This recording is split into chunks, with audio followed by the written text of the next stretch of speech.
Bonjour à tous. J'espère que vous allez extrêmement bien. Dans cette vidéo, je vais vous partager les 10 développeurs les plus célèbres au monde. Selon Steve Jobs, tout le monde devrait apprendre à programmer, car apprendre à coder, c'est aussi apprendre à penser. Alors pour vous aider à vous lancer, voici 10 personnalités importantes du monde de l'informatique. Avant d'y arriver, si vous n'êtes pas encore abonné à cette chaîne, je vous invite à cliquer sur le bouton s'abonner. Ensuite, activez la cloche de notification pour ne rien rater de nos nouvelles publications. Je vous souhaite un bon visionnage. C'est parti. Voici la liste des 10 programmeurs les plus célèbres au monde. Numéro 1. Bill Gates, fondateur de Microsoft à 20 ans.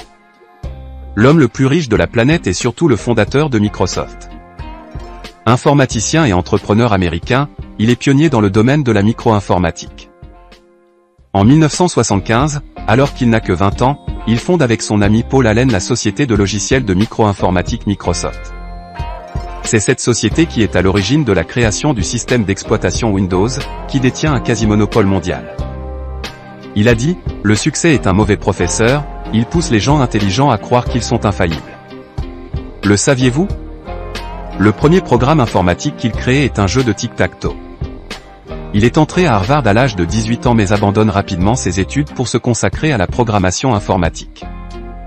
Il est très engagé dans sa fondation humanitaire, Bill et Melinda Gates. Numéro 2. Ada Lovelace, première programmeuse de l'histoire. Pionnière de la science informatique, elle crée le premier programme informatique de l'histoire en 1843. Il servira à créer l'ancêtre de l'ordinateur, la machine analytique de Charles Babbage. C'est donc grâce à elle que l'on retrouve aujourd'hui un boom du cours d'informatique. Ada Lovelace est donc la première programmeuse du monde. Par ailleurs, elle a décrit les possibilités offertes par les calculateurs universels qui allaient bien au-delà du calcul numérique et de ce qu'imaginaient Babbage et ses contemporains. Elle a dit, « Si vous ne pouvez pas me donner la poésie, ne pouvez-vous pas me donner la science poétique ?» Le saviez-vous? Elle est très connue dans les pays anglo-saxons et en Allemagne et a donné son nom au langage informatique Ada, un langage de programmation orienté objet dont les premières versions remontent aux années 1980. Son vrai nom est Augusta Ada King, comtesse de Lovelace. Elle se runa au jeu dans l'espoir de subventionner la machine de Babbage qui avait perdu les subventions britanniques. Elle avait une santé fragile et mourut à l'âge de 36 ans d'un cancer de l'utérus. La reconnaissance de son travail fut posthume. Numéro 3. Steve Wozniak, le véritable concepteur de l'Apple I. Informaticien et électronicien américain, Steve Wozniak est un des cofondateurs de la société Apple Computer avec Steve Jobs et Ronald Wayne, en 1976. Le circuit d'Apple I est entièrement conçu par Steve Wozniak. Il est capable d'affichage graphique sur un écran contrairement aux autres machines de l'époque. Il a dit, « Mon but n'était pas de faire une tonne d'argent mais celui de construire de bons ordinateurs. » Le saviez-vous? Avec Steve Jobs, il crée des Blue Box, permettant de passer des appels longue distance sans payer et en fraudant les compagnies de téléphone. Ils en vendront environ 200 exemplaires pour $150 l'unité. Pour réunir les fonds nécessaires à la création du premier prototype Apple, Steve Wozniak vend sa calculatrice programmable et Steve Jobs son Volkswagen Combi pour un total de $1750. Steve Wozniak a souffert d'amnésie après un accident d'avion en 1981, stoppant ainsi ses travaux pour Apple pendant un temps. Numéro 4. Grace Hopper, pour la vulgarisation des langages informatiques. Née en 1906 à New York, Grace Hopper étudie les mathématiques, la physique et l'économie. Elle fréquente Yale et obtient un doctorat en mathématiques en 1934. En 1943, elle s'engage dans la marine américaine. Affectée au Bureau of Ordnance Computation Project de Harvard, elle travaille sur l'ordinateur Harvard Mark I dans l'équipe de Howard Ekel. Grace Hopper fait ainsi partie du premier groupe de 3 personnes apprenant à le programmer. Il a dit, « Osez faire.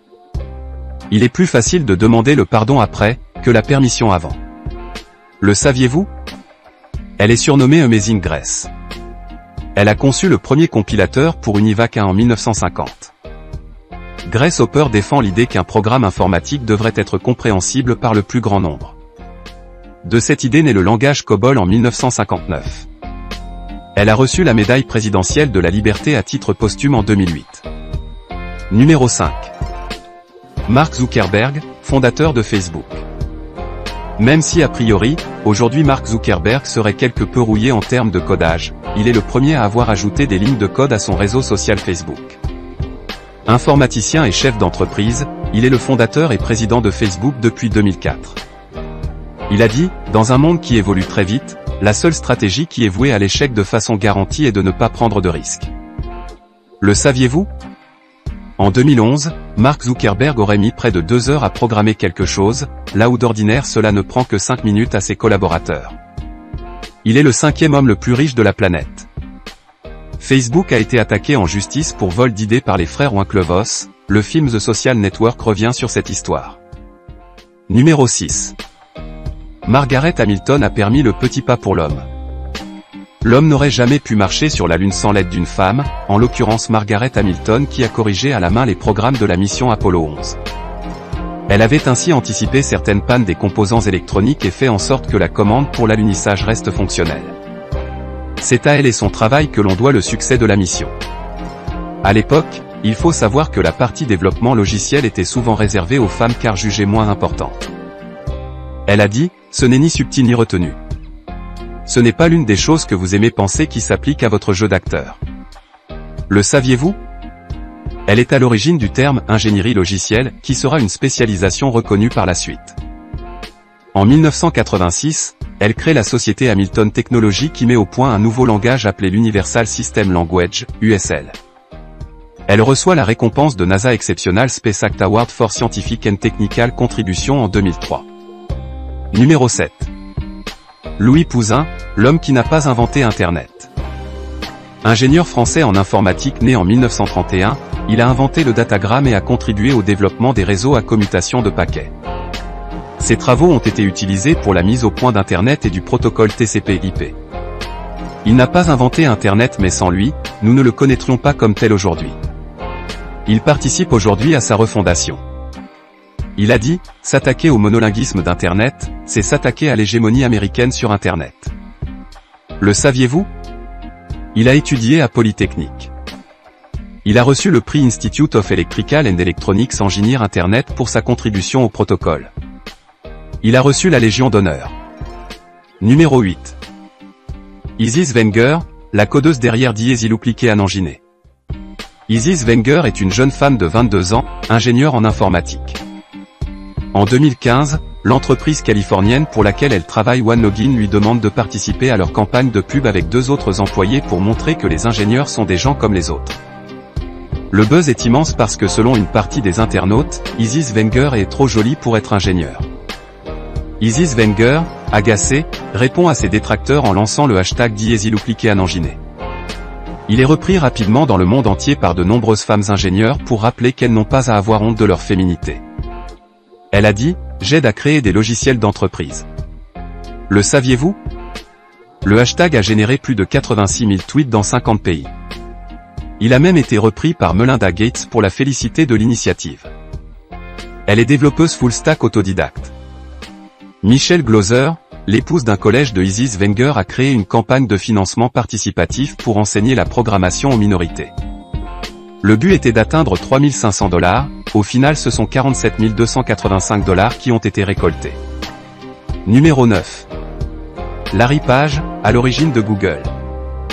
Larry Page, né en 1973, est un informaticien américain, cofondateur du moteur de recherche Google. Il a fait ses premiers pas à Stanford comme les fondateurs de Yahoo. Dès son enfance, il est plongé dans l'informatique, son père, Carl Page, est à l'origine de E-Group, l'ancêtre de Yahoo. Sa culture informatique est forte dès l'âge de 6 ans. Le saviez-vous ? Google vient du terme Gogol qui désigne un chiffre, un 1 suivi de 100 zéros, pour traduire l'exhaustivité du moteur de recherche. En 1999, Larry Page et Sergey Brin obtiennent une levée de fonds de 25 millions $. En 2002, il reçoit le titre de leader international de l'économie du futur par le Forum mondial économique. En dernière position nous avons le numéro 10. Karen Spark-Jones, pionnière de l'intelligence artificielle. Née en 1935, c'était une scientifique et chercheuse en informatique britannique. Ses travaux ont concerné le traitement automatique du langage naturel et la recherche d'informations. Le schéma de fréquence de documents inverse est une de ses plus importantes contributions. Ce concept est utilisé aujourd'hui dans la plupart des moteurs de recherche. Elle a dit, l'informatique est trop importante pour être laissée aux hommes. Le saviez-vous? Elle était la fille d'un maître de conférences en chimie et d'une Norvégienne ayant émigré en Grande-Bretagne pendant la Seconde Guerre mondiale. Elle était mariée au chercheur en informatique Roger Needham. Hey, c'est tout pour aujourd'hui. Si vous avez aimé la vidéo, n'oubliez pas de la liker et de la partager avec vos amis. Et si vous êtes nouveau sur la chaîne, n'oubliez pas de vous abonner et d'activer la notification. Bye bye!